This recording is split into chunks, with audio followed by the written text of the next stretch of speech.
First of all, everyone is a liar. And there's only three ways that all human beings lie. Lie by omission, lie by exaggeration, or an outright untruth. Hey, this is Sean Newman, host of the SNP here in Canada, and you're listening to the one and only Vance Pro podcast.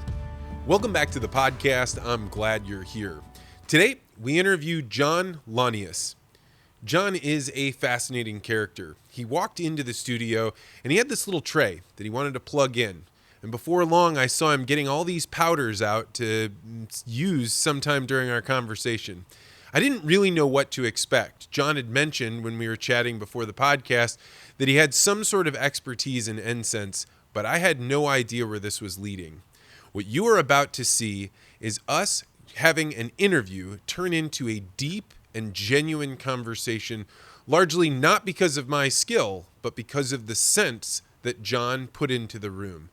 I felt these things transform my emotion, my body language, and even the thoughts that I had. At one point, you will hear in this conversation when John tries to distinguish, are you so certain that incense aren't drugs?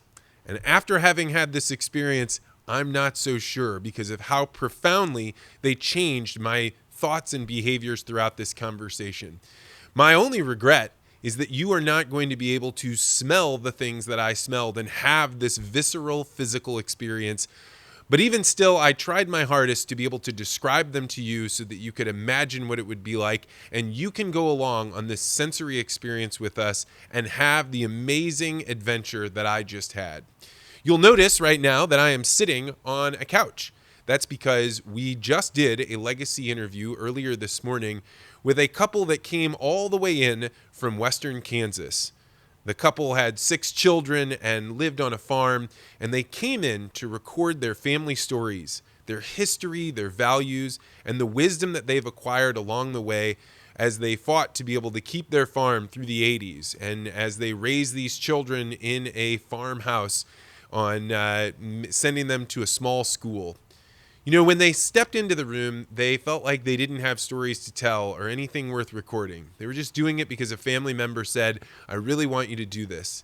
But they noticed as we had this conversation that they did have stories that mattered to them, stories that their children loved hearing them say, and even some stories that their children had never heard before.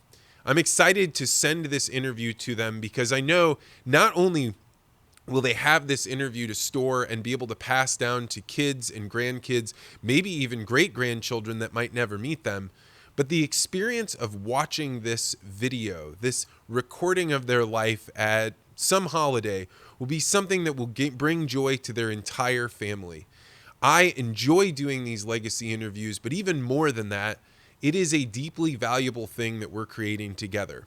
So if you'd like me to sit down with your loved one to record their family stories and wisdom, go to legacyinterviews.com to learn more. All right, without further ado, let's go on this sensory, intoxicating experience with my man, John Launius. John Launius, welcome to the podcast. Thank you, Vance. Appreciate that. To start off, how would you describe the smell of a lemon? Well, I love how you said that, actually. So to describe the smell of a lemon is that to actually experience the smell of a lemon, we have to be in the presence of it. If not, then we can only describe it. So if I said to you, Vance, imagine the smell of a pine tree, you can't. But what happened is that you have a mental image of a pine tree. Am I wrong? I feel like for a split second I have it, but then it's gone. It's like you imagine that you can grab that smell in your mind, but it's fleeting. Yeah, it's interesting that the sense of smell has been used for thousands of years to skip what you might say is our waking and cognitive brain, and it goes right to the unconscious. And so if we look at, for example, historical figures, Nagarjuna, who was an Indian saint, he used fragrance thousands of years ago as a way to cause enlightenment, which at first maybe sounds a little non sequitur, but have you ever walked into a building and maybe the smell reminds you of third grade, and you transport back 20 years in a heartbeat, right? So when you begin to use fragrance as a way to start to untap or unlock parts of your brain, then you can truly use it as a path to peak performance. So on my LinkedIn, for example, there's an article called The Scent of Peak Performance. And in that article, I recount a little bit of time with Steve Wozniak, the co-founder of Apple, how we're talking about Steve Jobs' wedding, and it was incense laden, because a lot of people forget that Steve Jobs spent time in India. And that particular culture has used incense and fragrance again for thousands of years for a myriad of reasons, whether it's religious or circling back to peak performance. Why is it so difficult for us to be able to lay out the words that go with smells? I spend a huge amount of time with my daughter in the morning to like get her cooking, get her going. I pull out spices and I have her smell them, and I try and get her to guess what they are. She's 2, so her hit ratio is pretty low, but it's not 0, right? She can smell cinnamon and she can get it. And also, I've observed that when she smells a new thing, right, it shocks her. In fact, anytime I've ever given her a new smell, you see it hit her as like an actual like physical thing. But when we go to describe those smells, which is the thing I'm trying to give her a language around, it's nearly impossible. Like, I don't have words to describe how does cinnamon smell. Yeah. Well, so you did a couple things in your body language as well as in the words that you use. So let's break that down a little bit. You said, how do you, figure out like scent language, for example, right? And then you talked a little bit about how when your daughter experiences a new fragrance, she literally has this physical kind of uplifting, right? So whenever you discover something that you've been struggling with, like if you've been, butting up against a challenge or a problem, and then all of a sudden you have a breakthrough, there's that physical part of our body that lightens up. So quite literally, you're enlightening. So when you're describing your daughter's experience with cinnamon and that enlightening experience, that's what I'm pointing to, or at least I was a moment ago, when you talk about using scent as a way for peak performance. So to answer your specific question, to put language with fragrance is very difficult, because you'll say like, well, it smells like, or it smells like. And so what that points to is that you need to be in the presence of the fragrance itself. To connect this to human connection, we've talked on the phone, right? We may have looked at each other's LinkedIn profiles or things like that, and we've got a certain sense of who we both are. But when we begin to metaphorically burn together or create a fragrance between the two of us, then the more authentic we are, the more that we get a good sense of, what is Vance's fragrance. I'm connecting this to The Tale of Genji. The Tale of Genji was one of the first novels written in the world during the Heian period, about 798 to 1149, depending on who you ask. And in that book, there's a character by the name of Karo. And Karo was said to walk with 100-pace incense, meaning that when he would walk into a village or a town, the wonderful, amazing fragrance of Karo would follow behind him at 100 paces. And so if you can imagine, let's say the 15th, 16th century, maybe even earlier than that, when personal hygiene wasn't as popular as it is today, to have someone come into a town that had this transformative, amazing fragrance, they might do exactly what your daughter did, which is to lighten up, have a physical, actual reaction to that, and then really find a connection and be transformed by it. I never even thought of it, but when I was living in Kenya, I lived with a homestay family, and you take a bath there fairly regularly. Kenya's very clean, but you're talking about a bucket bath. You're immediately getting sweaty as soon as you're done. When I was there, I realized I can tell who is in this room by the way that it smells in a way that you can't in Western culture, right? Like if the only way that I could would be like through incense or perfume, right? You can smell your father's cologne, your wife's perfume, something like that. But the scent of the actual person wasn't there. Whereas when I was in Kenya, you could be like, oh, if that's the smell of children, right? That's the smell of a man, right? And I know which man it is because there's only one other full-grown adult there. It had never crossed my mind to actually put that together, even though that was an experience that was very vivid to me. Yeah, I really appreciate that you shared that story, because for thousands of years we have chosen our mates by fragrance. We have chosen our tribes by fragrance. And in the last 100 years or so, billion-dollar industries are being created to cover our natural scent, our natural fragrance. Now, some people say, "Well, good, that's great. I mean, have you been to like an amusement park on a Saturday when it's 110 out?" Yeah, there's some stuff that I do want to cover in the sense of smell. But one of the things let's just take attraction for a moment. When you're looking at someone, you would say, "Okay, that person's attractive." The next thing you're going to want to do is smell them. Now, that sounds a little, rude maybe, but it's like, I want to know. But we're animals. Yeah, Right, it makes total sense. Exactly, we're animals. So I think this is the perfect time to maybe share a little bit. So today I've brought a warmer, not a burner, but a warmer. And so as we're talking, Vance, I'm gonna actually warm a number of raw ingredients of incense. So let's take the word incense and let's take the word drug for a minute, because I want to break this down. So the word incense comes from the Latin incensum, meaning to burn through. So anything that is burned through that produces a pleasing fragrance, and sometimes not, but for the most part, a pleasing fragrance can be considered incense. I've over the course of the 40 years, I can't believe I'm saying that, for 40 years of studying this, it's people have asked me, they've said, is incense a drug? It absolutely is, because the word drug comes from the Germanic word drug, meaning dried herbs, right? So we'll just do this. I'm going to step away from the mic for a second. So the first one we're going to warm is called Borneo camphor, Drybalaenops aromatica, okay? I'm not going to tell you what it does yet, but I just want you to notice, notice your nasal passageways right now, okay? Just notice how well or not well that you're breathing, okay? And just that small amount. I actually put maybe a little too much, but yeah, just a tiny, tiny little bit. One of the lessons in the incense culture is that, all you need is a little. And when you think about the relationships that we have with people, is that sometimes the best relationships are the ones where we just really very little bit of energy. We're just, wow, I can already. Yeah, so hop in over here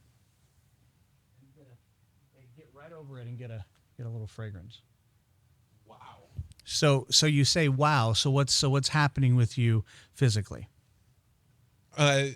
I mean, just like my daughter with the cinnamon, I was like, I can't smell anything. And then I take a waft and I'm like immediately hit by, it smells like a dry smell is the way that I would describe it. Right. Like, not like eucalyptus, but if I were going to put it in the genre, it would be somewhere around there. Mm-hmm.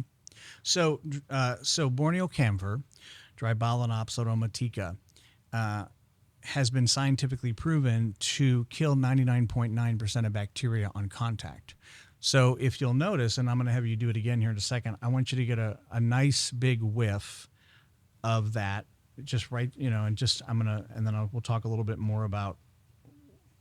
So what do you notice is happening to your sinus cavity? Very clear. It's very clear. Right? Very clear. So it's actually, I think that's why I described it as eucalyptus or dry. Yeah. Like immediately passing through my nose. Yeah. And so you're actually breathing better now, correct? 100%. Yeah. So very quickly, 100% natural, we've dilated your sinuses. If I were to give you an allergy medication, how long would it take for that to take effect? 45 minutes. 45 minutes. How long did this take? Instantly, right? So one of the things I think that's interesting when you talk about teaching people about the word incense, there's so much baggage that Americans have with it, right? They're like, well, I've smelled incense. I've gone into head shops. It's really just, oh my gosh, it bothers my nose, right? I don't know why I just made that person have that voice, but gosh darn it, it's fun. There's so much synthetic fragrance in the world today that's actually causing more problems for us, not only from a physical standpoint, but from a mental standpoint. Do you notice anything about the clarity of your thinking now? I mean, I'm way tuned in. I'm like Yeah. very much about what's going on right now. Yeah. So the Chinese call dry Balanopsis aromatica, they call it brain of the dragon. So I can show you probably 10 to 15 poems from the Tang Dynasty where you have poets talking about how they're using one incense called aloes wood, and they're using, the Borneo camphor as a way to hyper-focus their brain to work overnight. It's called, again, brain of the dragon. If you would have told me that we were going to talk about this and you'd have to explain like, no, it's not a drug, I was like, what is this? Is crazy talk. No, who thinks that? But as we're doing this, like, I feel a sense of euphoria in the sense of it's very seldom that I have this much focus. The only other time that I have this much focus is either working on a project where I've been like way honed in on it, or watching my daughter, right? Like where I'm like, there's nothing else in the world I want more than observing what's going on here. Yeah. All right. So now let's take it one step deeper. Okay. So I'm also a certified hypnotherapist.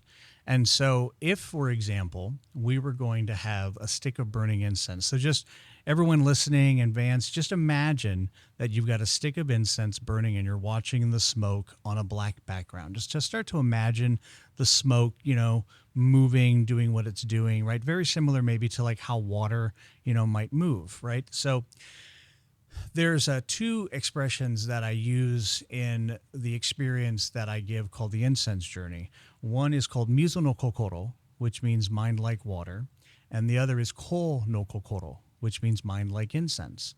So the mind that you are now operating in, where you're talking about I'm hyper-focused, I'm really tuned in, etc. To have the mind of ko no kokoro is one where you are fragrant, you're authentically being your authentic self, and there's nothing getting in your way. For example, if I crashed your car 5 minutes before we started this interview, there's probably going to be stuff between us that's going to keep us from really connecting because you haven't gotten the fact that I crashed your car a little while ago out of your head, right?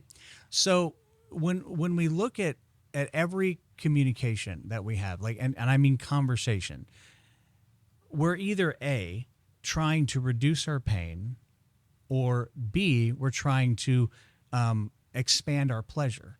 So, for example, if you needed to talk to somebody about the fact that I crashed your car, are you telling them the story to reduce your pain, or are you telling them to, expand your happiness? I'm trying to reduce my pain. I'm trying to get that resolved. Yeah, exactly. And so looking at things in these two very simple ways starts to have you understand where your pain is. Now, how does that relate to all of this? Well, again, as the sense of smell is our repressed sense, and how what Freud and others have said is that if you don't understand your subconscious mind, you don't understand how the subconscious mind is driving everything that you are doing. And from time to time, our waking mind, the mind that's communicating right now, you and I are communicating with the waking mind, is that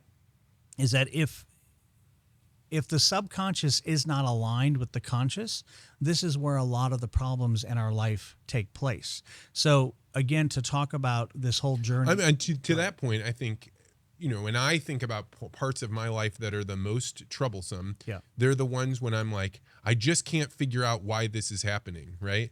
And like the reality is there's a shadow part of you. There's a part of you that is not good, that you don't want to look at. And it's not that you are actively choosing, I don't want to look at what I am doing to contribute to this problem. Mm-hmm. It is that it's scary to go look at what it is that you're doing to cause this problem. And it's much, much easier to imagine the problem is not the shadow in me. Mm-hmm. It is that person, mm-hmm. that obstacle, whatever it is, because mm-hmm. it's much, much easier to look at the outward than the inward. Right.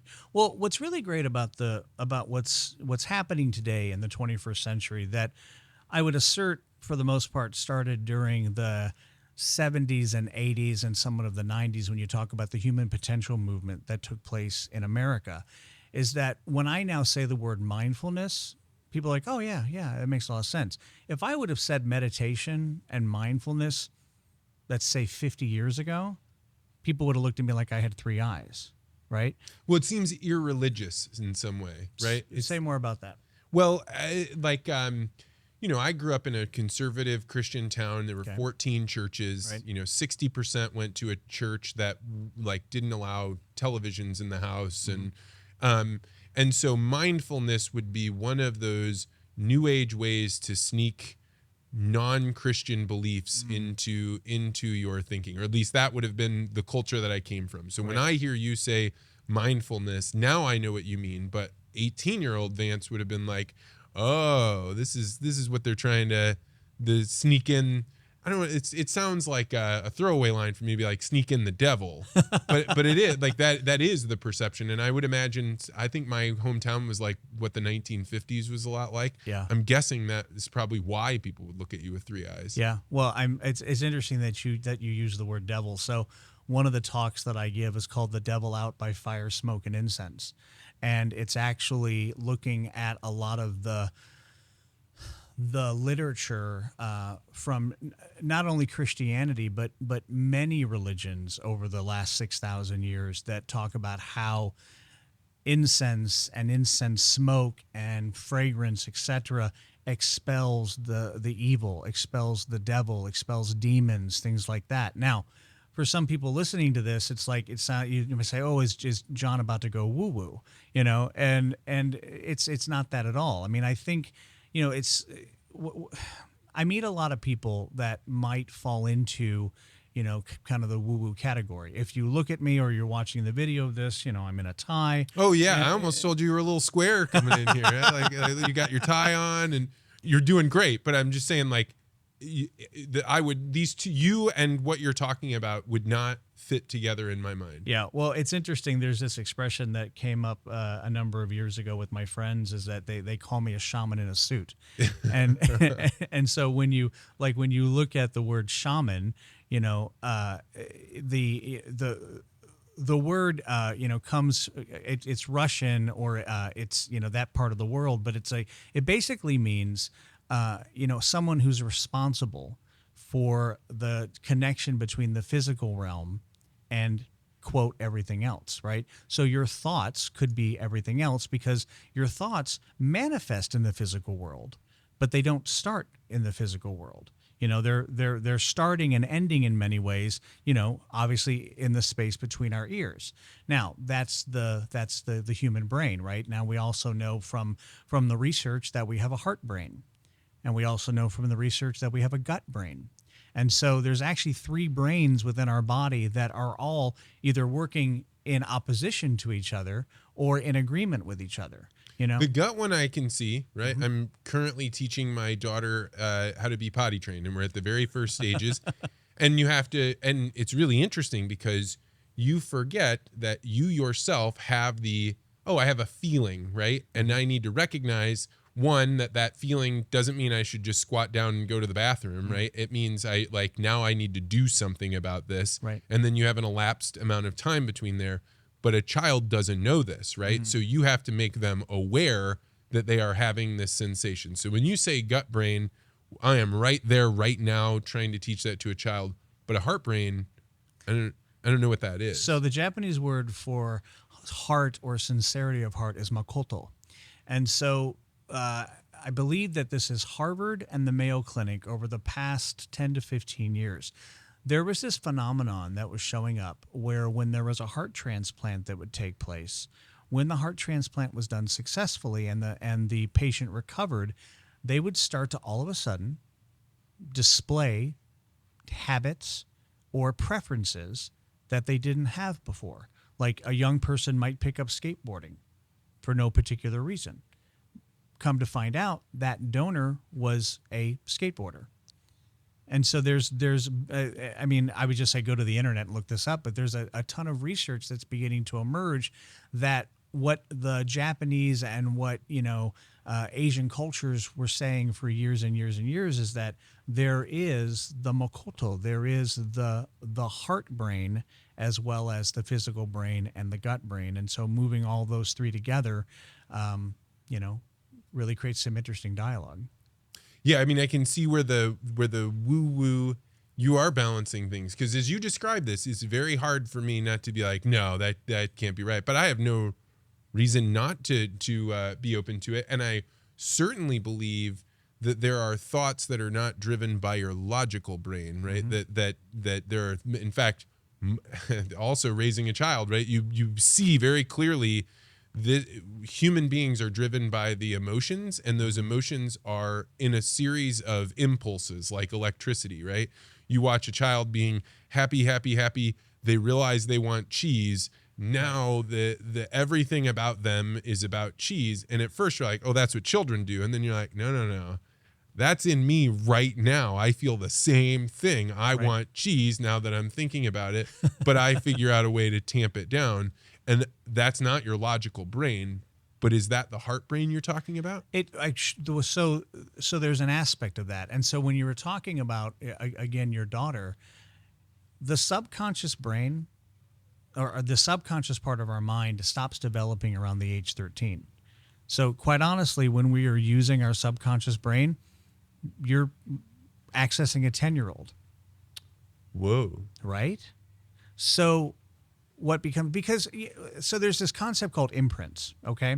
So if you looked back over the course of your life and I said, pick a defining moment from your childhood that from that moment following, you were changed. Can you pick one? Yeah. I mean, most of them are ones I wouldn't want to say. Right. Well, they might. But is there a safe one that you'd be willing to share? Oh, certainly. Yeah. Yeah. Okay, what would that be? I was at a Boy Scout camp. Okay. And I was working as a counselor in training. Mm-hmm. And so I was shooting 22s on the gun range. And I got really good, really, really good, to the degree that I could shoot the clothespins off from 50 yards away with the 22. Like, I was really good. So I was doing it all the time, and I got caught. And the guy that was running the range, my experience with doing something wrong and getting caught was that you would get in trouble, anger. Yeah. He played this up with the other kids and said he was going to call my mother, and he walked out to the truck and he got his big bag phone and he held it up.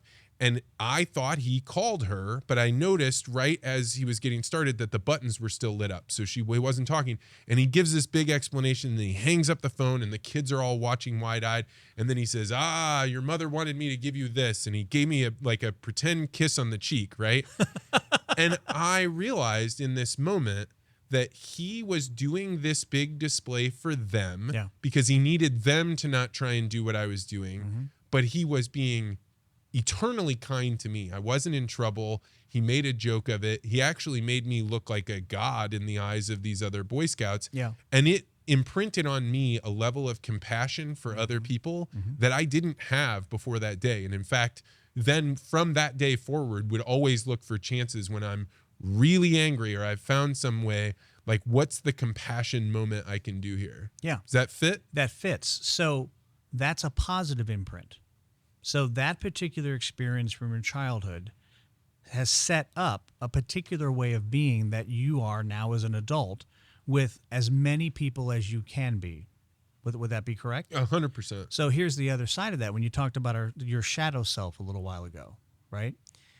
We have many, many imprints over the course of our lifetime that we have never done anything with in a productive way.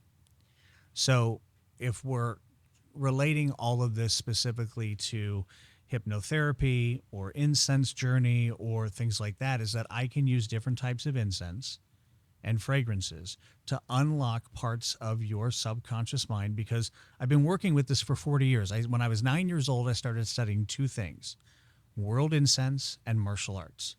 I hold numerous black belts and numerous styles, and you would never know it because like if you go out on the internet, there's all those jokes about like martial artists and guys that walk into the room and they're all ready to fight. It's not that at all. It's about understanding the unification between your mind, your body, and your spirit. And we will spend a lifetime, if we have the opportunity, to learn to integrate those. And oftentimes we don't know where to go. Like we're beginning to get a little bit away from the negative stigma of therapy. But if you find someone that you trust, and we make jokes oftentimes like, "Oh, well, you're my friend, but you're acting like my therapist," right? Well, we're all of us, every single one of us on the planet, are looking to work out parts of ourselves that keep us from being our full, magnificent, amazing self. Now, I'm talking like this to you on this podcast because I feel a safe space to do that. Am I going to talk this way in every environment? No, I'm not, because, the world isn't a safe place. We know this. But the spaces that we create with others can become the safe spaces. So it's not so much a focus on, how do I change the world? No, you can't change the world. But you can change yourself, and you can change the dynamic between your circle of friends. My circle of friends is not very large, even though I know a lot of people. But when it comes to like sitting down and having a conversation like we're having right now, it's fairly rare. In addition to that, it's fairly rare for most people on the planet. And we would be much better off if we were able to create safe spaces for each other to then begin to work some of the things out that we have that's going on with us that, before you're able to work that out, you might have to have an abreaction where you might have to cry. You might have to laugh. You might have to get angry before you get happy, right? And giving ourselves permission to be able to do that is really all about everything that we're going to talk about and have talked about. So when I hear you say this, so we're not using this space for podcasts. We do these things called legacy interviews. Okay. And we interview people for to tell the story of their lives, their childhood, the career they had, their marriage, parenting, and the legacy they want to leave behind. And one of the things that has become very, very clear to me, I think I thought this before, but now I really know it, is that most people go most of their lives never having had anyone listen to them. Mm-hmm. And they talk. It's not that there's, maybe if they say, hey, pass me the salt, somebody acknowledges that they want you have that request, and it's easier for them to fulfill that request than to ignore you completely.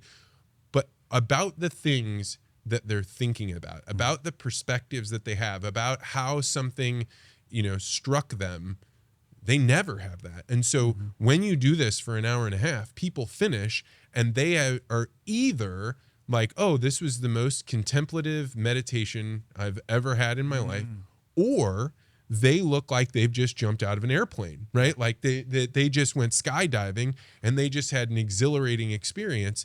And it's all because when was the last time somebody took an hour and a half to talk with an old man that wants to reflect back on his life? Almost never. Yeah. So I'm going to talk about at least 2 of the 5 levels of psychological trust. While I'm doing that, what I would like you to do, Vance, is smell, and I'm going to talk about the difference between smell and listening in the incense tradition. Just start to spend like 30 seconds with that fragrance. Just allow it to work with you over the next 30 seconds or so. So when we're looking at the 5 levels of psychological trust, the first 2 are, do you get me? And are you for me? And so when we talk about starting to develop psychological trust with another human being, the first 2 have to be met, which is that, do you get me? Right? Do you get me? And are you for me? And once I know that is really true, then I can start to be my authentic self in a safe way. And that is dead on. That is dead on. And it's so fundamental to human interaction that it is shocking that we aren't more conscious of those 2 things. Yeah.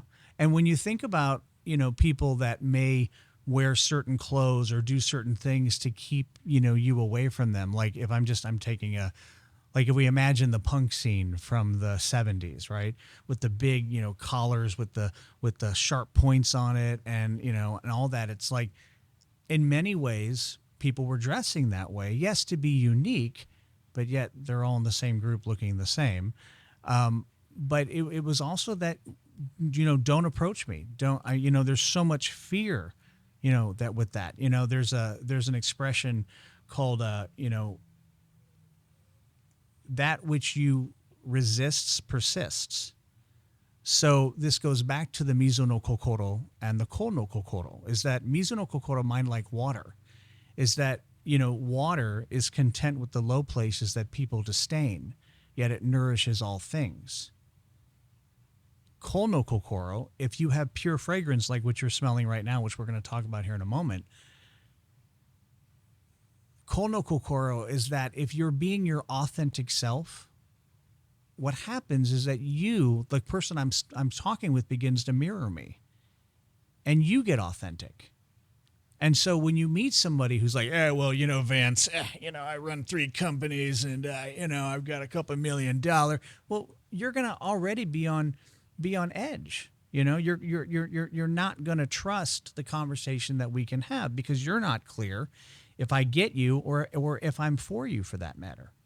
All right, so let's talk about, so what's your experience? I'm not going to tell you what it is yet, but what is your experience of the chipped wood that you're smelling? Well, that's what I was going to say. It's clearly wood, Yep. But it's not like sawdust in the way that you get, on a construction site. It's something much more akin to an old cedar closet or something. It smells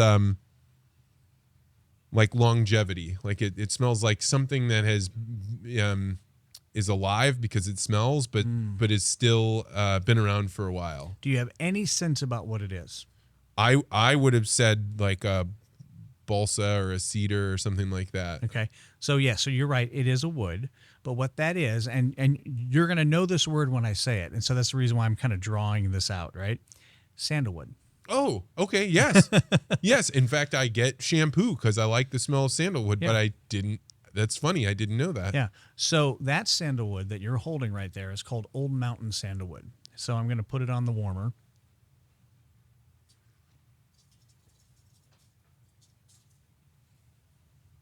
So what do you notice about the quality of your mind by spending a few moments with that fragrance? Well, I noticed that by coming back and continuing to smell it, that's the thing that grabs your attention for just a moment. It's not very long, but it's like, okay, whatever you're talking about, if I smell this, now that's the thing I'm thinking about, and I can flip back. And I would say very calm, very settled, but whenever you take the whiff in, it grabs your attention. Yeah. If I'm looking at your physiology from when you were working with the Borneo camphor a moment ago, like there was this very much like you were sitting up. Well, now you're more relaxed, you're laid back. Sandalwood in numerous religious cultures has been used as a contemplative or meditative incense to assist with calming and clearing and centering the mind. There's a Japanese word that it has a number of meanings, but 2 meanings that are pertinent to this conversation.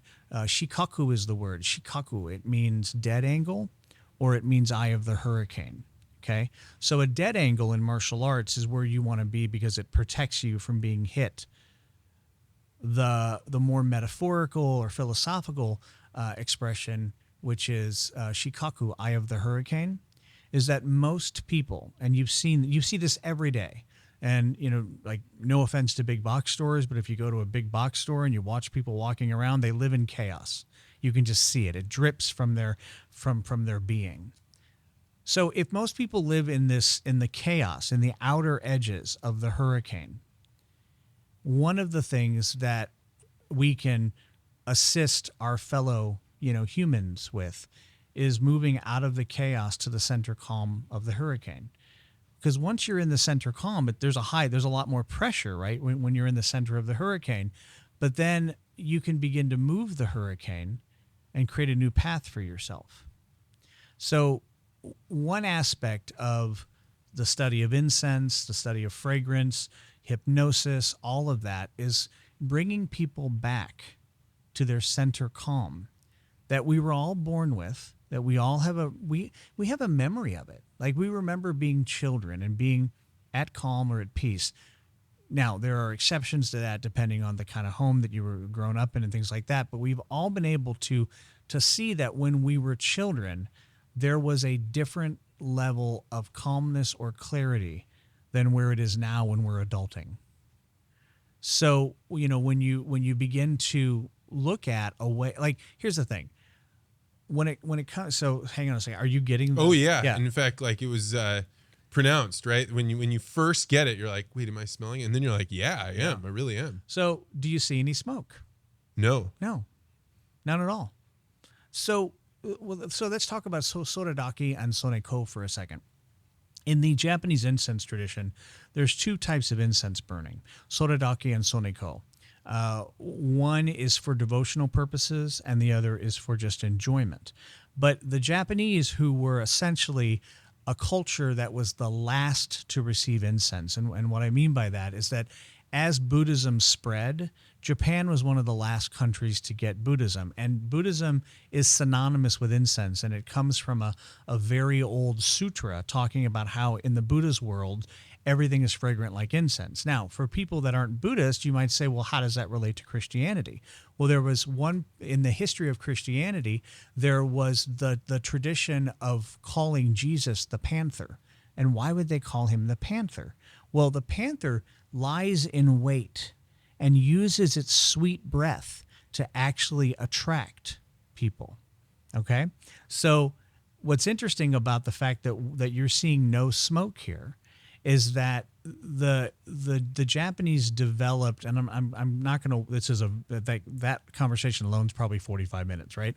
But there's a particular way of warming incense in Japan, and you're seeing this modified with an electric burner today, where we can set the temperature at the perfect amount to get the fragrance without the other part of it, which would be the smoke or the burning and the kind of the other parts of that. Well, again, the metaphor or analogy, depending on how we're using this, is that if you and I are set to the right temperature as we begin to connect, then your natural fragrance will start to emanate and my natural fragrance will begin to emanate. And so by setting expectations, by, finding things that we value that, are shared between the two of us, we can really create an amazing experience between the two of us. And then this relates to some of the words like the smell of success or the smell of fear. And so we see fragrance being used in these ways to explain certain aspects. But I want to make sure that I don't miss this point though. So earlier I was talking about how we'll talk about the difference between smelling and listening. Okay. So in Japan and in other countries, the idea here, to smell incense is actually considered crude or rude. If you're listening to the incense, then you're listening for the value that it can have on your life. Sandalwood, the one we're with right now in the room, very meditative, very calming. So you'll notice that the conversation, like if you were to go back and listen to the first part of the conversation. Yeah, I'm wired up, ready to go. And listen where we are now, we are relaxed. So now someone can say, well, can't I just go out and buy essential oils? Of course you can. Because it's not like this isn't unique or special to only me. It's really more about the process than it is about the practitioner, right? So how I often language this is that the incense is the true teacher. It has nothing to do with me. Now, I'm providing a particular context. I'm providing a particular way in which that you're receiving it. Just like in the same way that if you are in therapy, it's not uncommon to have people go through 8 or 10 therapists until they finally find someone that they resonate with, right? That means that the frequencies are lined up. So speaking of frequencies for a moment, this sandalwood that you are experiencing, I think it's the University of Arizona. Don't quote me though. They did a ton of research in the 90s figuring out how does incense, what is the vibrational aspect of it? Like if you if we look at physics, we know that everything in our physical reality vibrates at a specific level in order for it to exist. We raise or lower the vibration of this microphone, it ceases to exist. Same thing with us. So when you start getting into, and this is maybe more of the woo-woo stuff that is based in science now, is that, what is the frequency that you're looking to have in your life to be able to get you to begin to take consistent action in a very particular way to develop for yourself a new reality. When you thought about creating this podcast, there was a whole bunch of physical stuff you had to do. You had to go get microphones, cameras, you had to find staff, you had to figure out guests, you do all these things, right? And so there was this period of uncomfortability where then after that point in time, where you've created all that, then you've created the space to be able to have the kinds of conversations that you're having on this podcast. Yeah, 100%. Yeah. So the point is this, is that so going back to subconscious and conscious mind, is that it takes 91 days for a human being to actually upgrade their identity around whatever it is that they're doing. So if someone wants to learn guitar, and let's say that they're that they're brilliant at it and they learn all the notes and everything very quickly, there's still going to be 91 days where that individual feels uncomfortable, where they feel like, I'm not a guitarist yet. But then one day in that span of those 91 days, they're like, I am a guitarist. And suddenly then the speaking changes, the reality changes, and everything around you changes. What's your sense for why 91 days? Why not 120? Why not 30? What's going on? That's the research for lack of a better term, and it's often referred to again as an identity upgrade, because the subconscious mind does not like change. So if we're just pulling from hypnotherapy for a moment, if somebody wants to lose weight, we're not going to tell them to lose the weight. We're going to tell them to let the weight go, because the subconscious mind doesn't like to lose things. So if I say we're going to let it go, then that is you making a conscious decision to let that go. So it's something that you can really do for yourself very, very quickly, which is that, instead of saying, I'm going to quit drinking, or I'm going to quit smoking, or I'm going to whatever. No, just let it go. I'm going to let go drinking. I'm going to let go smoking. I'm going to let go that particular way of being that makes people angry when I talk to them. It's profound in its simplicity, and I find it to be slippery. Just like when we were describing, when you said, what does that smell like? I can grab it for a second, and then it's when you said, what does pine smell like, right? I can grab that idea for a moment, but then it vanishes. And Can I bring it to mind? No, I can bring the image to mind. Right. And the very thing you're saying here about, letting the weight go or letting the drinking go, it seems like an idea very easy to grasp for a moment, and then it slips away when you look at it too directly. Yeah. Almost like you were saying about the incense being something like, if you're smelling it, you're not doing it right? You're supposed to be just letting it absorb with you. Yeah. Well, in your response right now, you just answered it. So nothing that we do as humans will last, including our physical bodies, right? At some point, we're going to depart from Earth. So if we're talking about bringing in something new, when we do it, it only lasts for a moment. So that's the importance of having consistent action related specifically to your intended outcome. So, let's step away for a moment from incense or all of this. Like when I work with a lot of executives, and I work with a lot of, really interesting people around really being as effective as they can be. And for some people, they may not be scent oriented, but so where are they? Are they audio? I mean, are they tactile? Are they kinesthetic? Are they, visual, audio, things like that? So when we're looking at the entire mechanism, for me I was never an audio person until I worked in radio. And then once I worked in radio, I now enjoy audiobooks more than reading a physical My experience book. Exactly. I had, until somebody taught me, how could this sound or what is going on there? Yeah. You don't appreciate it. But once you can hear it, then you can hear all of the stuff that's in there, and you really appreciate the crystal clear quality or the volume being just right. You really care about it, but you can't care about it until you understand it. Yeah. And so when you talk about, so there's this concept that people that work with me know, which is called being whole and complete. So imagine, Vance, that you were able to leave every single conversation that you ever have going forward, saying everything you need to say and hearing everything you need to hear.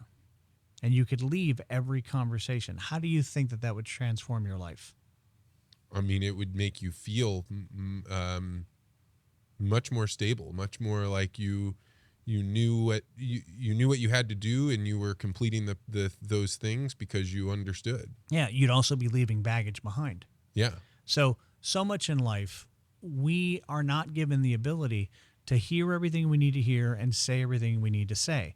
If you said something to me and gave me instructions, like let's say that we're in an airplane and we know we have to jump out of this aircraft, right?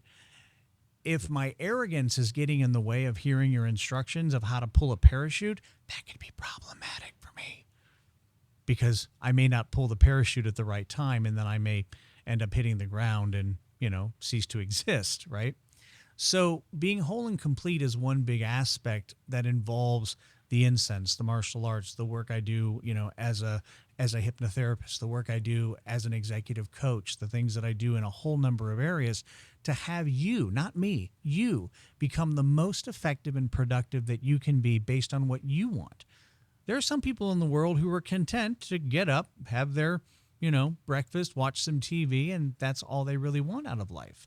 But the kind of people that I want to associate with and the people that I want to really learn from and grow with are people that are literally having the philosophy of you're either expanding or you're contracting in life.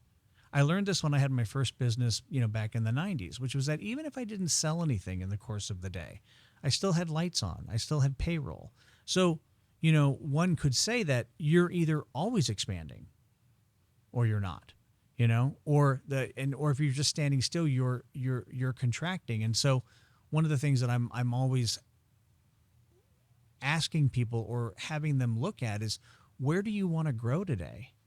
And how can I be a safe space to be able to do that? And again, for some people, it sounds a little woo-woo, and it's not at all. I think it actually sounds very approachable. In fact, far more approachable than than typical therapy, right? Like to describe that, it often seems like people being mired in their past such that like they believe, hey, if I could just hack away at what went wrong, then somehow my future will be solved. Mm-hmm. And this sounds much more like just like incense, very present, right? Yeah. It is, I can only change something now.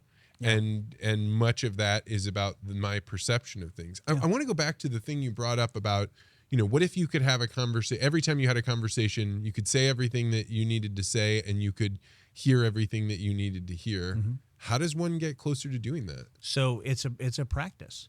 So there was I can't believe I'm referencing this, but there was a post on Instagram that talked about how if you want to know who rules you, it's the person that you can't question or criticize. Yeah, right. That's right. So when we're looking at being whole and complete, is that, let's just use the instruction, story again, is that if I didn't hear you properly, or I have a question, I say, Vance, look, I have a question. What you told me to do is that you told me to put the parachute on, and then you told me that yellow cord is what again? Okay, so that's the cord I'm going to pull. Okay, got it. So on one level, sometimes we don't hear another person because we don't want to occur stupid, or we don't want to occur less than. That's maybe the better way to say that. And so by beginning to practice saying everything you need to say and hearing everything you need to hear, it will transform every relationship that you have with your boss, your spouse, your friends, you name it, because you're actually going to take the time to get whole and complete regarding all of that. And how it relates to incense and how it relates to hypnotherapy is that we all want to be whole, and we oftentimes don't feel like that we are. And these are things that we don't normally talk to others about because we forget that we're all having the same experience. It's really ridiculous. Yeah, it's and I'm struck that when I was growing up, my father, I'm the middle child of 7, and my father was very intentional about how he taught us to think about morals and values. And I got it in me that omission is the form of lie. Mm-hmm. So it became a system where if my father figured out that you had told him something, but you didn't tell him everything, then big problems would happen. Probably be better just to straight up lie to him, although that would not be good. And that has been a tremendous help to me in life, and in a way that it took me a long time to realize that other people don't have that, right? Like, and my mentor, a guy named Pete, he's 100 some years old. He was like that, but he figured out how to tell people everything that he needed to say without it ever having a barb, without it ever having some sense of him protecting himself so I find that what you're saying to be really, like, I'm like, yeah, well, I do tell everybody, I think, but I think the way I deliver that message is oftentimes barbed, whereas I think many other people are saying I don't say everything I think and I just keep it inside. Yeah. Well, I appreciate that you mentioned lying. So you, like, before we started, you talked about how you said you wanted to know a little bit about my government background. Okay. So I'll give you a little bit of context for that. I'm not going to go too deep into it, but before 9/11, I had a company where we taught military, government, law enforcement, and other groups different use of force policy up to deadly force in the martial arts or defensive tactics, which is the word that's used today for that. And when 9/11 happened, a couple of months afterwards, I received a phone call, and this guy had a very thick Hispanic accent. He's like, "Are you a patriot?" And I'm like, "Yeah, I'm a patriot. What's this about?" He's like, "Do you want that job?" And I'm like, "Doing what?" Right? And he told me enough, and I'm like, I said, "But." So I don't really have a sense of the job, and he goes, "Well, can you be on a plane in 3 days to DC to train?" And I said, "Again, to do what?" And he goes, "Well, we really can't tell you, but it pays this much." And I said, "I'll be on a plane in 3 days." And so one of the first things that I learned when I was being trained was that, first of all, everyone is a liar. And there's only 3 ways that all human beings lie: lie by omission, lie by exaggeration, or an outright untruth. So if you understand, and this is applicable to everything in life, including sales. Are you exaggerating? Are you omitting? Or are you straight up telling me a lie? And so given a lot of my role is sales, business development, as an executive, etc.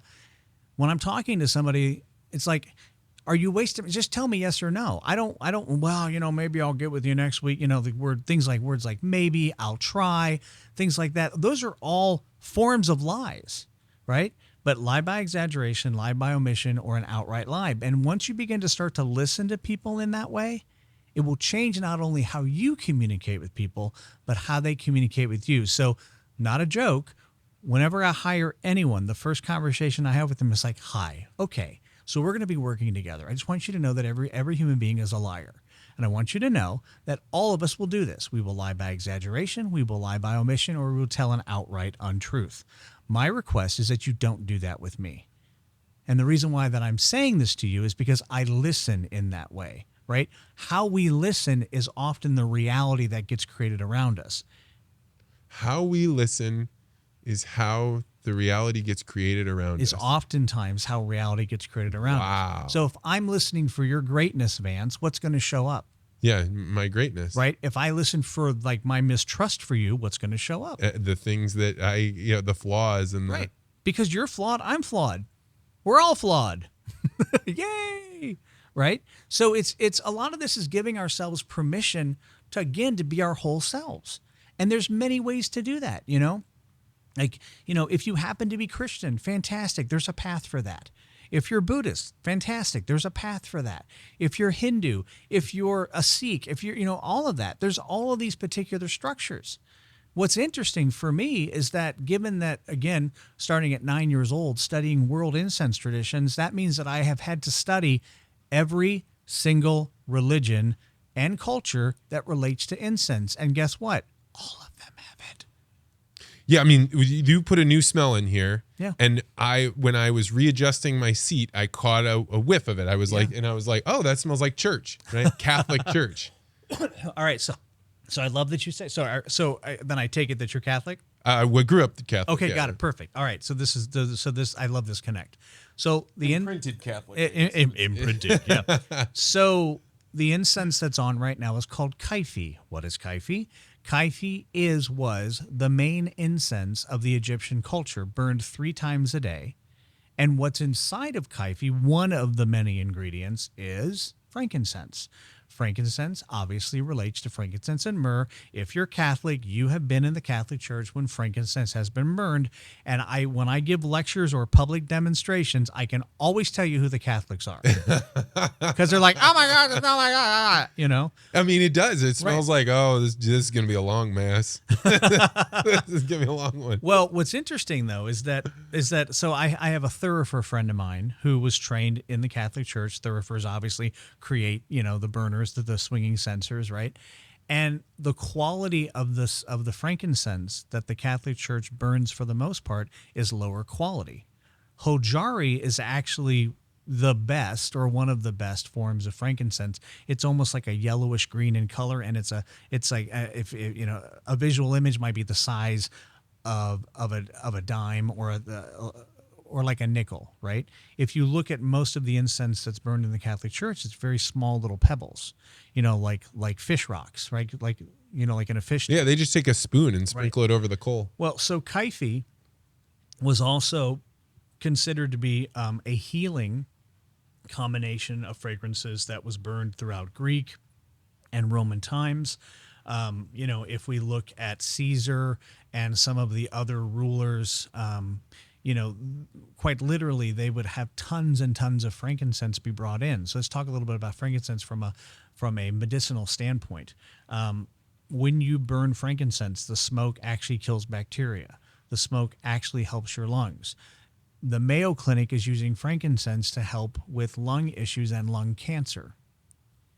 So when we talk, I mean, like whatever word you want to use for the divine, is that if Earth is the Garden of Eden metaphorically, then everything that's created by whatever words you want to call it is something that we can use in our daily life to continue to heal us, refine us, bring us back to center, etc. So I'm watching your physiology, but I want you to say it. What do you notice about your mind right now? Probably depth, right? Just it seems not just calm, but more like a little bit like I'm high, actually. So contemplative. Yeah, that's right. Yeah. And I would say that my experience of being high is not about giggling or couch lock. Right. It's very much like I'm going to take this thought and take the time to explore it very deeply. Right. And that is exactly where that's very good. Yes. Yeah. So where you are now, so what you're doing is that you're accessing your alpha brain state. So if we go back to the mental image earlier in our talk of the stick of incense burning in front of the black background and we're watching the smoke, right? When you're watching the smoke or when you're having this experience of a pleasant fragrance, your alpha brain state is taking over.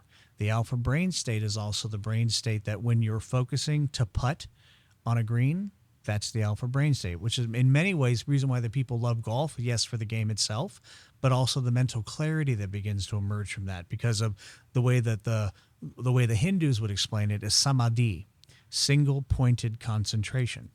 So we're in this experience right now. You may have just gotten another whiff of the kaifi, right? And so it's putting us in this contemplative state of mind. When we are in a contemplative state of mind, there really isn't there's no space for being stressed. There's no space, or there's no we're not rushed. We're not worried about what's next. I love the Once I had children, I had to stop doing jujitsu.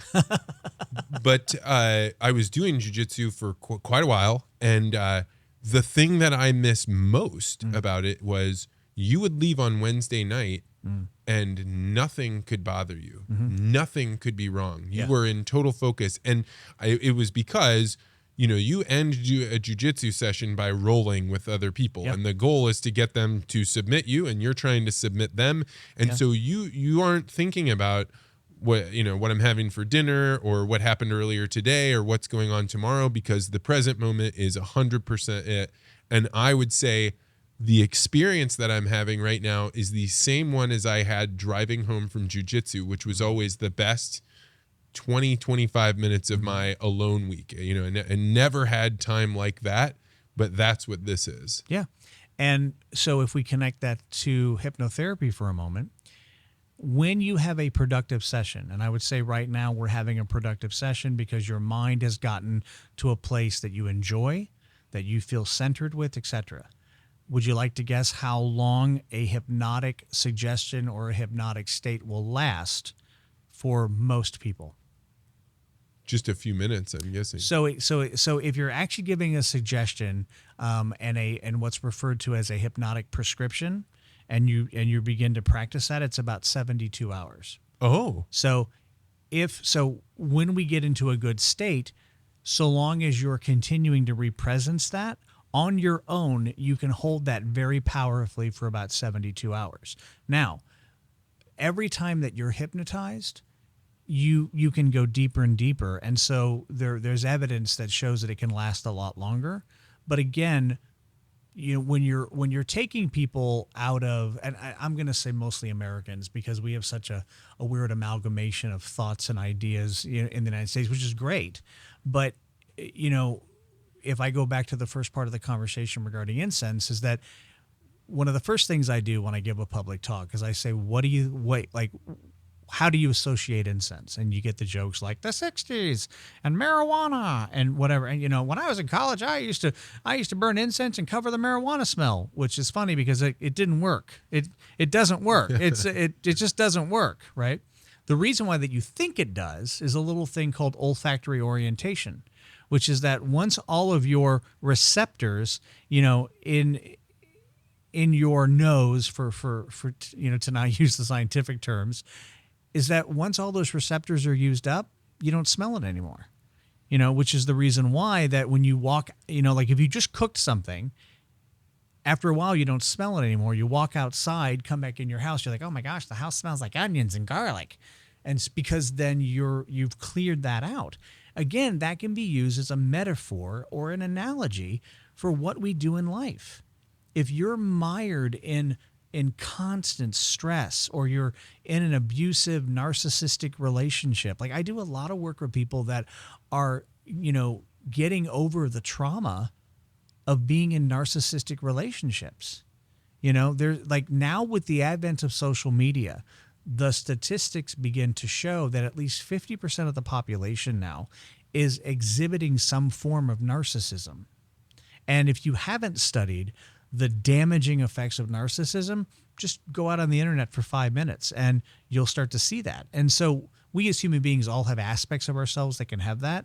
But when you look at how much trauma that we encounter in the course of our life and how little healing we give ourselves, whether it's a massage, yoga, meditate, things like that, it's very small in relation to the rest of our experience in life. When I think about people saying we have trauma right now, I'm not going to a coal mine to work. Yeah. I'm not threatened by war. Mm-hmm. Famine is something that seems so distant as to almost not be possible.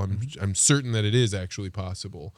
So it's hard for me to wrap my mind around this idea that we are all experiencing trauma. Mm-hmm.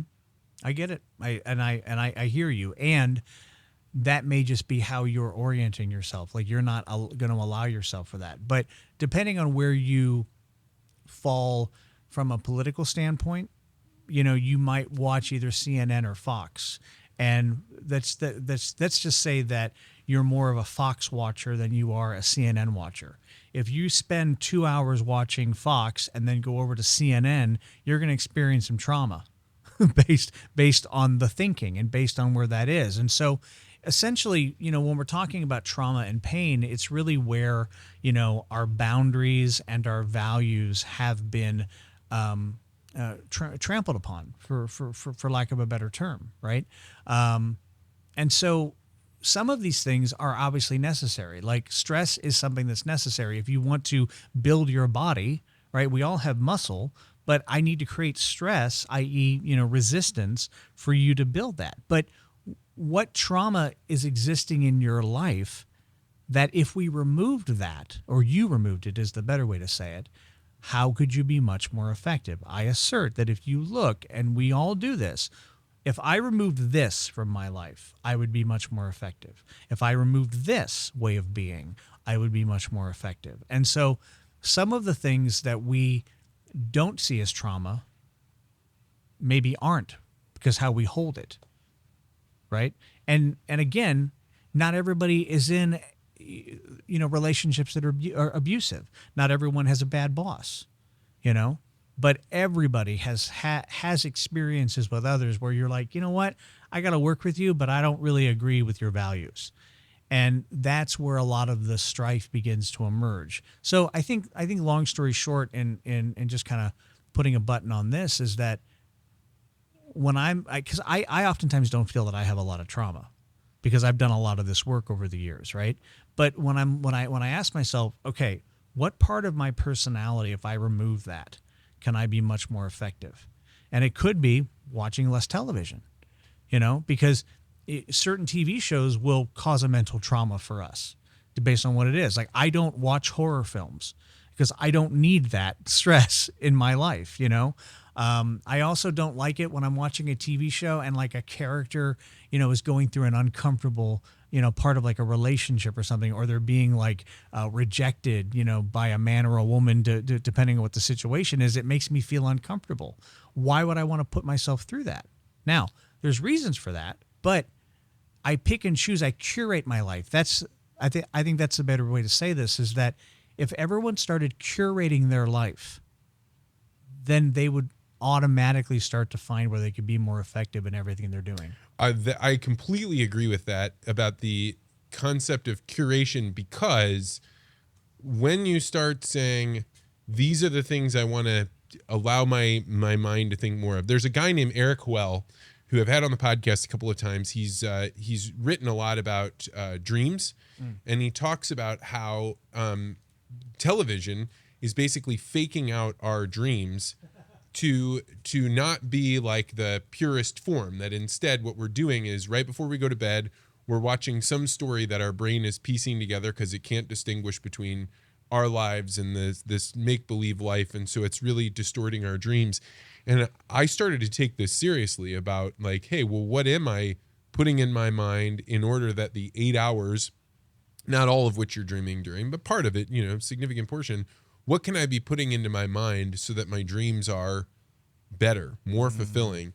This was a great decision, right? This was like, because once you start cutting a few things out, and to your point about like, you don't realize something's a problem until you realize it. Yeah. And like, so you do carry around a bunch of bullshit.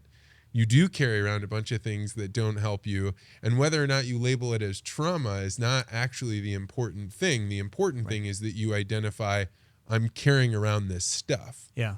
Well, the reason why that it's important to label things is that the subconscious mind cannot do anything with anything unless it has a label. So by labeling something a trauma, then the subconscious mind knows what to do with it. I can accept that. I mean, I think that, we as humans, like you any kind of time you're in a discussion, you're in a debate, you're whatever, you must define your terms. If you don't define your terms, then you can be talking about different things.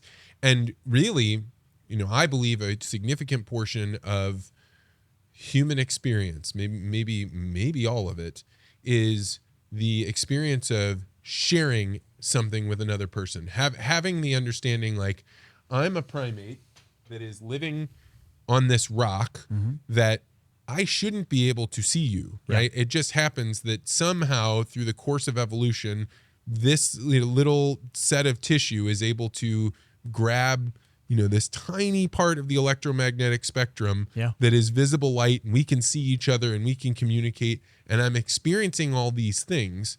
And when I find another person, and your term was resonate, but when I can find another person that can go, ooh, ooh, ooh, ah, ah, ah, ah, and they have the same like, ooh, ooh, ah, ah, that I do. Yeah. This is like amazing. Like, it's a huge part of what it is to be human. Maybe the only thing, because just like you said, everything goes away, right? So the only thing you have is some sort of connection for fleeting moments of time. Yeah. At the beginning of what you just said, what struck me, or what I started thinking about, was blind spots, right?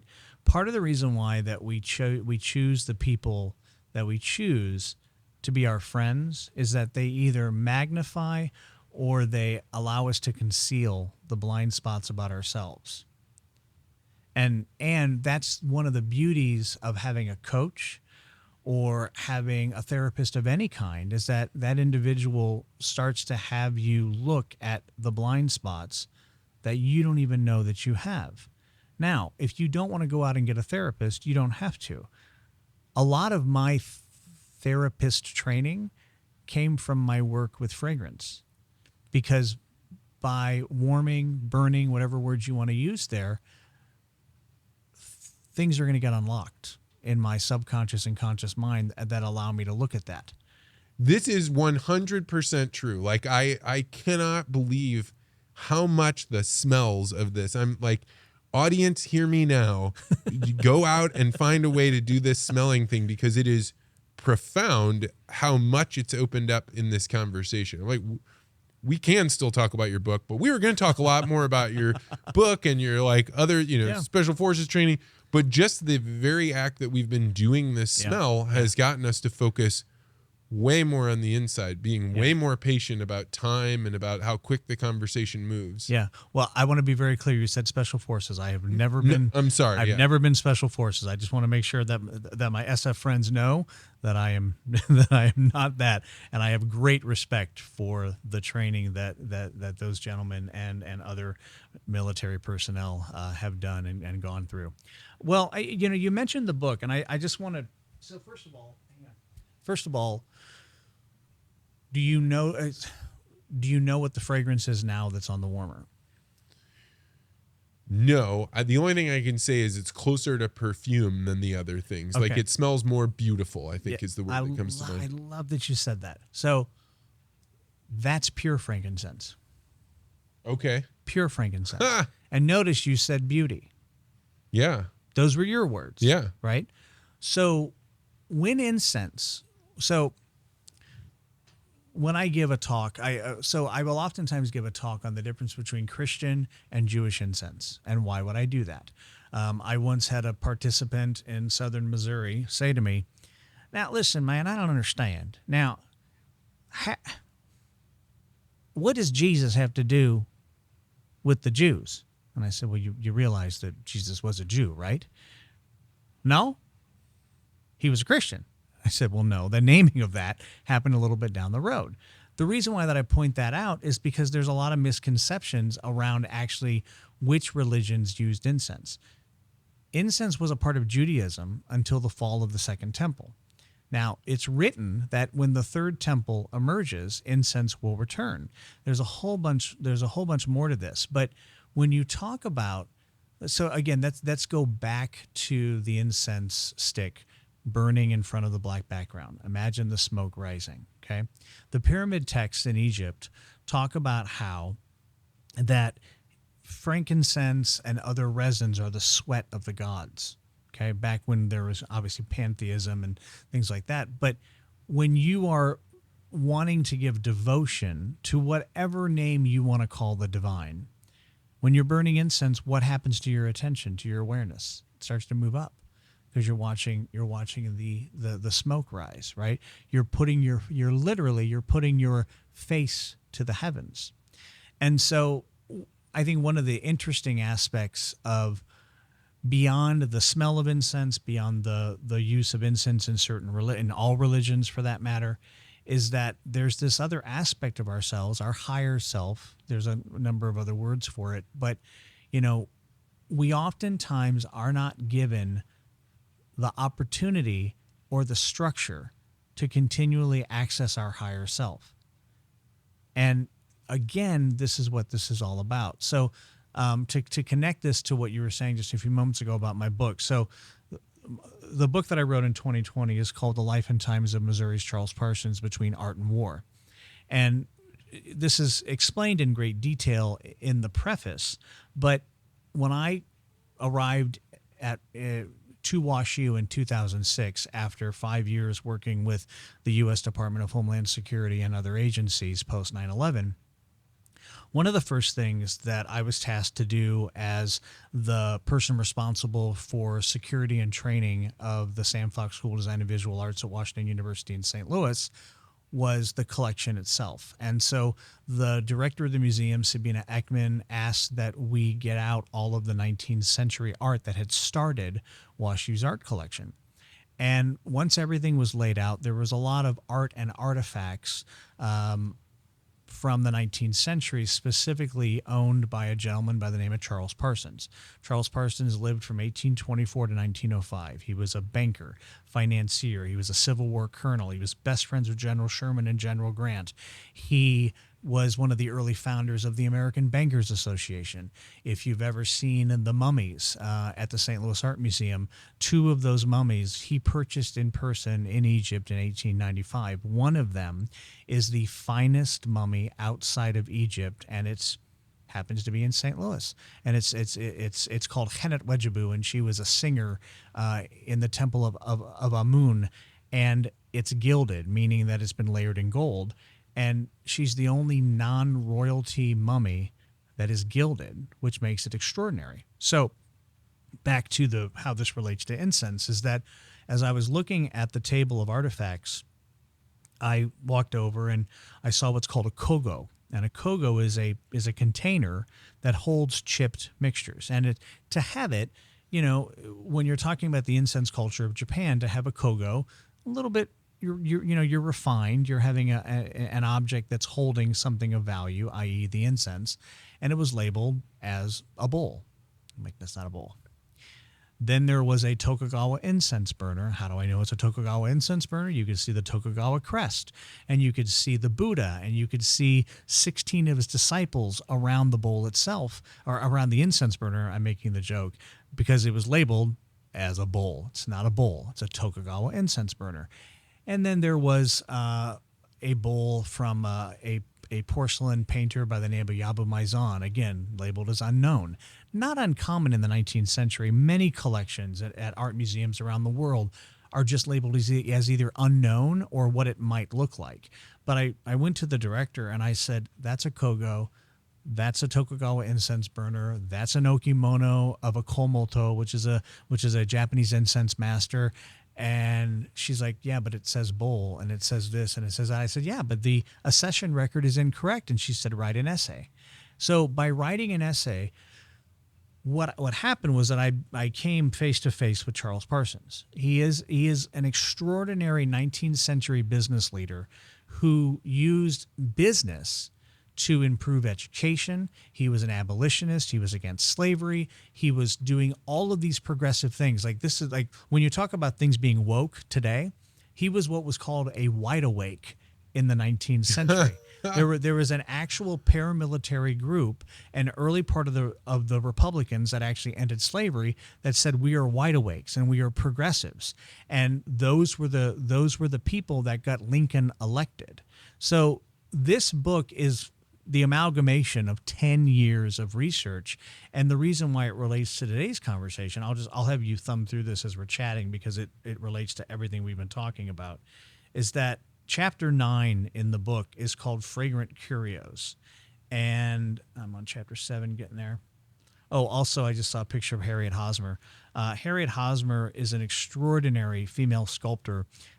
who was one of the first to achieve international acclaim, and Charles Parsons and his wife supported Harriet Hosmer in the 19th century to have her art be all over the world. So as we're looking at this together, what do you see in that image? Like describe that image to your listeners. Well, it's a bowl, but it's deep, so it looks like the size of a man's hand in as far as its depth and its width. It would be something that you would probably hold about a cup of liquid, and then above it is a hand putting chopsticks into the top of the cup, and there seems to be something floating at the top of it. Yeah, got it. So this cup bowl is called a monkoro. And monkoro means listening vessel. So when we go back to the conversation a little while ago, I said we don't really smell incense, we listen to it. In the incense ceremony, the ko-do ceremony, ko meaning incense, do meaning the way. As a martial artist, you know that any of the do arts, is a path to refinement. So kyudo, judo, aikido, cha-do, right? All of these do arts are paths of refinement. So the incense ceremony, using this cup called a monkoro, allows us to begin to listen to the fragrance, allows us to begin to unlock things that are in our mind that allow us to talk about them, and quite literally, to use the expression, talk things out. Because once we talk things out, what gets left is space to do whatever you want with it. And most people don't have space in their day-to-day lives. Man, this is fantastic. So this is one of the objects I was telling you about. So describe to the listeners what you see there. So what you see are two Japanese figures. One on the left is an older man. He seems to be holding like a book, and then he also has his hand. Looks like he's stirring something in a similar cup.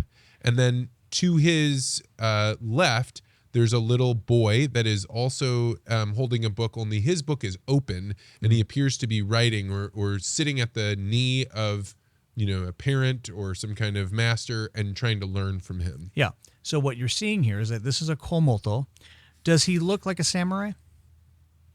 Would you say? Yeah, I mean, whatever a samurai would look like. I mean, I would have no way of knowing, but yeah. Yes. Well, so he's wearing samurai dress. He has the top knot back there, right? So what you're looking at is that you're looking at probably a depiction of the Shino school of incense. So the Shino school of incense was known as the fire school, and it was primarily practiced by the samurai. And so you've got a senpai, a senior. There's other words we could say like sensei, shihodin, things like that. And then you have the acolyte, you have the kohai, the junior student. The junior student is holding a book that translates as the work of Mencius, which is really all about, Mencius was about really having humans be their most refined and enlightened self. And then this is, if you look really close, do you see how it looks like there's clouds on that book that the older gentleman is holding? Yeah, that's right. Yeah, so that's an incense sutra, or it would be an incense classifying manual. And then if you'll look here, you can see this bowl, right? What he's actually holding are chopsticks. So therefore, if we connect it back to this photo, you're looking at basically the same thing. So what's interesting about this object is that this was unlabeled as unknown, and it's now been corrected. But you could see these objects online or in person at the Kemper Art Museum at WashU right now. And these were some of the things that were, connected or corrected, when I got to the art museum back in 2006, which then was a lot of the impetus for the writing of the book. This is the incense burner that I was telling you about. You want to describe what you see there? Now, this is a little bit different. It looks like a porcelain pot, and there is a man who looks Japanese. He has a dot on his forehead, but he also has a halo around him, much the same way that saints do in the Catholic paintings, things like that. And then around him are all of these other Japanese men in ornate clothes. They look like some of them are bare-chested with things around their biceps. That appears that they're wearing like flowing robes. Some of them have a fan. It's interesting. One of those fans looks like a Christian cross, Yeah. but the man is at the center. The man with the halo is at the center in dark robes, and everybody's looking at him.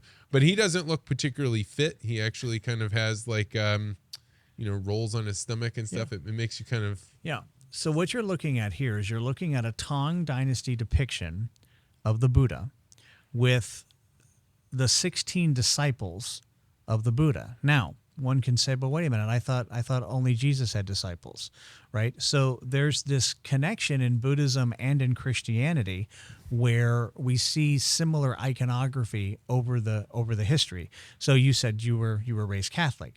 The Catholic rosary is 108 beads, right? The Buddhist rosary is 108 beads.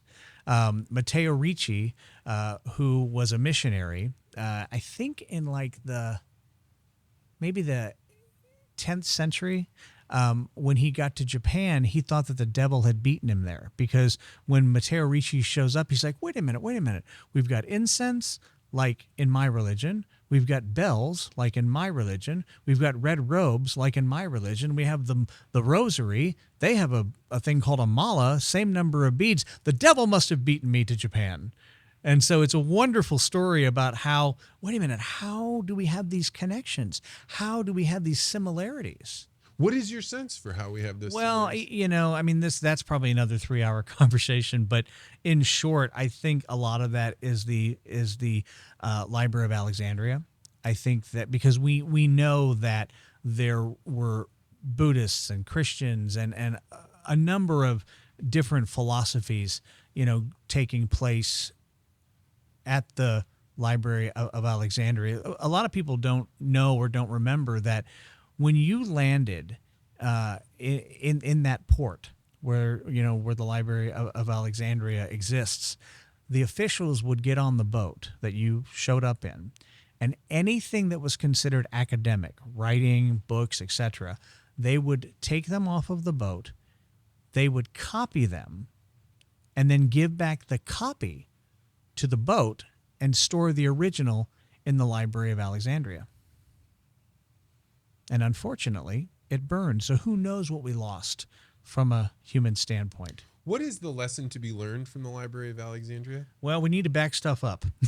Is that it, though? I mean, because it seems like that's the obvious thing, right? That we lost this treasure, and that there were all the. But you're bringing up something I'd never heard before, right? That these religions had crossed paths there, or for anybody that doesn't know Library of Alexandria, how would you describe it? I mean, it was the original internet in so many ways. I mean, imagine that every culture, every known culture that's coming into the Library of Alexandria is that if your job as an official there is to collect that data, collect that understanding, and leave it there.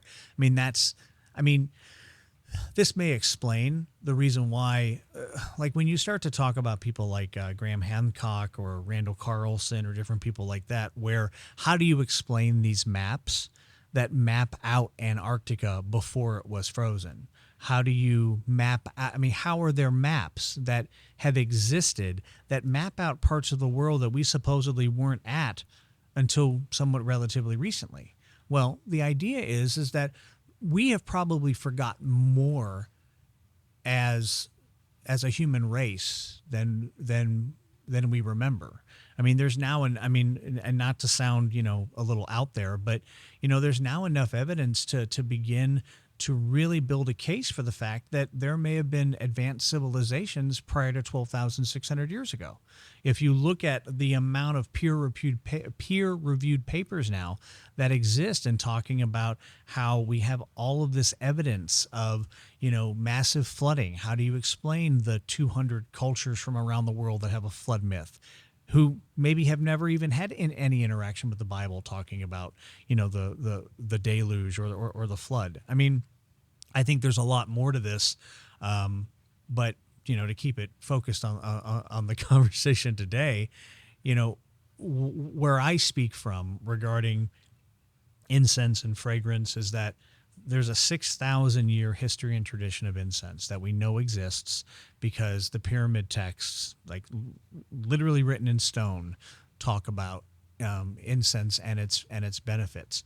From an archaeological standpoint, though, is that it's a 35,000 year history. And it probably goes back a lot further because in the last 5 to 10 years, they've pushed back Homo sapiens sapiens, which is the current incarnation that we are, back to 300,000 years. It makes no sense to me that we've been around for 300,000 years as we are right now. Nothing has changed. I mean, we're thinking the same. We're physically the same. It makes no sense to me that we only have a 6,000 year history of culture. It makes no sense to me. And so, back to the archaeological evidence just for a minute to complete that, is that the caves in southern France, like Chauvet, for example, there's a cave that contains a great deal of bear skulls. And there's one bear skull that's turned over and put up onto what looks like an altar. And there's incense that's been burned in it. And it's 35,000 years old. So that means 35,000 years ago, whomever was living in those caves did some kind of a devotional act where they turned over a bear skull, grabbed whatever was fragrant, lit it on fire, and had the smoke rising in the cave and this and that. You've talked a lot about, the discoveries that incense helps two people have together, helped you figure out with this book, to find this great man that had been lost to history. Yeah. You've studied it for 40 years. Mm-hmm. What else is there for you to learn about incense? It never ends. It never ends. Like, if you came to my home office, and I have a 19th century carpenter's chest, and there's a very particular reason for that symbolism. But if you were to open it up, there's probably 300 different types of incense that are in there. And again, you'll notice that today, have you seen any smoke? No. Has it been offensive to you in any way, shape, or form? No, it has only improved it. In fact, multiple times I've been like, how can I incorporate this into my life? How can I do that? Yeah. Well, that's what I'm getting to, is that imagine if all of your friends were just people that were there to have you be your best self, your greatest self. And this is not to discount any of my friends, but it is to say that my circle is very small because I curate who is in my life and why they're in my life. Like if this was a shock jock radio conversation today, I probably would have passed. But I know who you are, and I know what you're committed to, and I know the great work that you're doing. And so I'm like, I'd love to sit down with Vance and have a conversation. Well, I mean, when you told me about incense, like we had an amazing conversation. I don't remember exactly what had happened. I think we talked just before I had my second daughter. And I think I had told you like, hey man, I'm thinking about I have a flower outside of my house, and I was talking with you about it's called a Korean spice viburnum. And it's a fascinating flower because it has two smells. It has the perfume smell when you first get it, and then you get the spice smell, which is more like, so you have like a flower and then like cinnamon in some way, but those two smells don't do it justice. And I asked you about it, and that began a conversation that my entire drive, everything I was doing, we just talked and talked and talked. And I thought, I don't do this very often where I just like randomly ask a person that I just spoken to for a little while to come on the podcast. But this has been absolutely wonderful. And you are welcome to come back anytime, man. I love it. I appreciate that. I mean, it's, I love what you're doing, Vance, because you're authentic, it's, and that's the highest compliment that I can give somebody. Like if you tell someone, oh, you're an honest guy. Well, okay, we all can be honest. But when you're being authentic, you're being the who is the best self that you can be for others. When you're being authentic, that's what makes the difference with people. It's not how much money you have. It's not the job you have. It's not the titles. I mean, we didn't even cover kind of what I do professionally, which is totally fine. I'm glad we didn't do that in many ways, because then you get caught maybe in like, what does it mean to be a CEO or a COO or any of those other titles? Is that what's the best way that we can make a difference a positive difference for people? We're always making a difference, and when somebody cuts us off on the highway, they've made a difference with us. It may have not been positive, right? But how do we continually make a positive difference for others? And we all have different ways to do that. But Yeah, you make it this morning, right before I came into my office. So we have a new producer here on the show. He's been great, but he's brand new. Yeah. And I was coming up the elevator. I was talking with a listener to the podcast. His name's Nicholas Bartlett. And he said, what are you going to do to make him feel included today? And I was just about to see him as I came off the elevator. And I thought, thank God I have Nicholas in my world to tell me that, because I wouldn't have thought of that on my own. And so then the elevator opens up and hey, I want him to feel included. And I think the point that you've been making this whole time about being present and curating your friends is one that you could take and be like, yeah, I'm going to do that in the future. But really, the core lesson is like, how are you going to do it now? Yeah. Like, how are you doing it as soon as you walk out the door, as soon as you turn off the podcast, as soon as you engage someone? I think this is incredibly profound. And again, so simple that when you go to grab it, if you look at it too closely, it disappears. So first of all, fantastic. I loved how you encapsulated that, and I appreciate that share very much, because I think that made a big difference for people. If you were attending any of my Monday or Tuesday morning meetings at any of the companies that I lead, one of the things that I remind staff just about every week is that if we're spending our waking life at work, which is the majority of our time, life is too short not to work with people you love and trust. And it's weird to maybe use the word love in the workplace, but I don't think that it is, because, we make jokes or we're light about this and, oh, I love that guy. Oh, I love Vance. Well, why do you love that person? Well, because I resonate with them, and this person gets me, and I feel safe around them, or what have you. It's like, oftentimes people are at work, people are working out other things, and they're using work to do that, which is why there's oftentimes a lot of suffering at work, Also, if we go back to the conversation of narcissism for a moment, it is not uncommon at very high levels of business to encounter narcissists, because in many ways the positive aspects of narcissism is what creates that success. But then there's that other side of it, to your point earlier about that shadow self. So it's like, how do you balance the results that you need to generate with the connections that you need to have, with the content that needs to be created throughout the course of the day to be able to have a whole and complete successful existence? This is what this whole conversation is about. Whether it's fragrance, whether it's hypnotherapy, whether it's, different types of executive coaching that I do, things like that, is that if we are fully living our life, when it comes time for us to go, then we will not resist it. Wow. Oftentimes, how do I know this? That's probably when someone has that question. When I was 15 years old, my mother said to me, she said, so she was the head nurse of a nursing home. And she said, before you drive, you're going to spend the summer working in a nursing home. And I didn't know what I was going to encounter at 15 years old.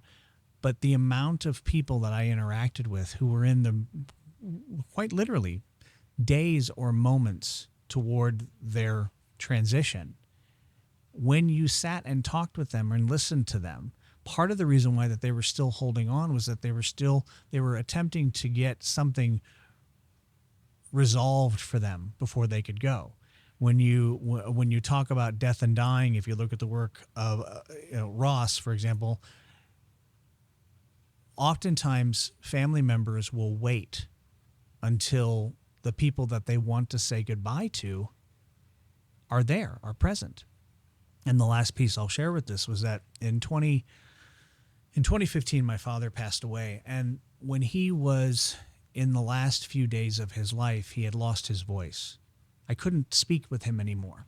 And like, one of my regrets is that for a guy who worked in radio, who's worked in media and things like that, I don't have very many recordings of my dad's voice. So it was very upsetting. But the day before he died, I could tell that he was really afraid to die. And he was an atheist. And I don't know if this matters, but it's important to the story because I said to him, I said, "Are you afraid to die?" And he nodded his head, yes.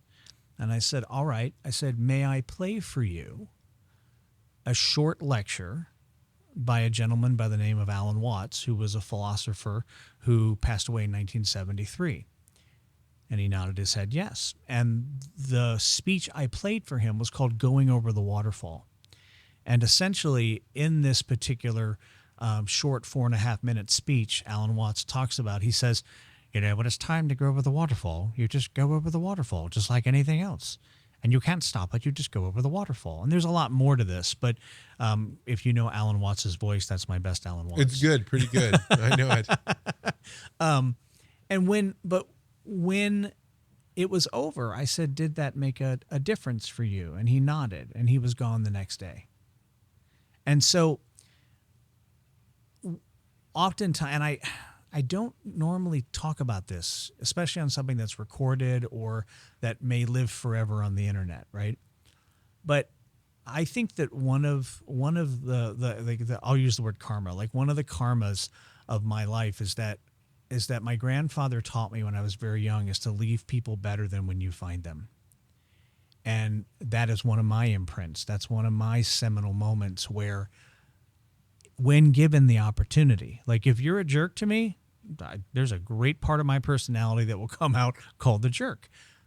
But if you allow the space for me to make a positive difference with you, we're going to make a positive difference with each other because we're going to start to resonate in that way. And we're both going to be left better than we started. And I think that ultimately is the greatest gift you can give anyone you ever meet. It may be really the only gift, right? That's so profound. This coming October, we're going to run a series called Memento Mori. And during that series, we're going to talk to people that stretch from birth, an OBGYN, all the way to a funeral director, and talk about people that have seen it. And I hope you'll come back on after that's done and we can have a discussion about like what we heard there. Because I feel like the thing that you are truly great at is self-reflection in a way that doesn't feel like you're holding a mirror up to me. It makes it feel like you've created space where the full self, where the belt can be loosened and the shirt can be untucked, and I think that may be that is a very high compliment in from me, like the ability to be your authentic self. I think the reason you see that in me is because that's what you expected to see. And this has been a profound conversation. If people wanted to learn more about your work, your book, how would you recommend they go about it? So LinkedIn is probably the easiest. You can find me very easily there. I would say that if you want me to read to you for 6 hours and 4 minutes, you can get the audiobook. That's on Amazon. Oh, all right. You can also, get the physical book as well. And I think I would love that. I would love to connect with anyone that this conversation resonated with, because, one of my favorite quotes is that there are no answers. There are only openings, because every opening leads to something else. And the answer, may be there for a moment, but if we're always looking for openings as opposed to answers, then we're going to continually learn and we're going to continue to expand who we are. And again, if you believe that we're only expanding or contracting, I would much rather be expanding than contracting. And what is the first step people could use to get into incense? How could they take that first step? So what I would say is that probably aromatherapy is the easiest. I mean, if you want to go grab the oils, you'll know exactly what you're getting. There's there's so much information on aromatherapy, which is essentially what we were doing today. But what I like to call what we're doing today is as original aromatherapy, because we're using the raw ingredients. We're not using the pressed oils or the absolutes of that. And though I know a lot about that, I prefer to deal in the raw ingredients. For me, there's something that's more real for me. Because again, there's very reputable sellers out there of essential oils, but I don't know how it's made. If I go and, pick up a pine needle, I know how it was made because I'm holding the product itself. And so to answer your question, a little more specifically, is I would say anything on aromatherapy. I would say that if you're interested in Japanese incense, there are really great sites like Shoedo. Yamanamatsu is another great company. And if you get lost from there, just reach out. I'd be more than happy to, direct links and things like that to help out. John Launius, thank you for coming on the podcast. Vance Crow, thank you very much.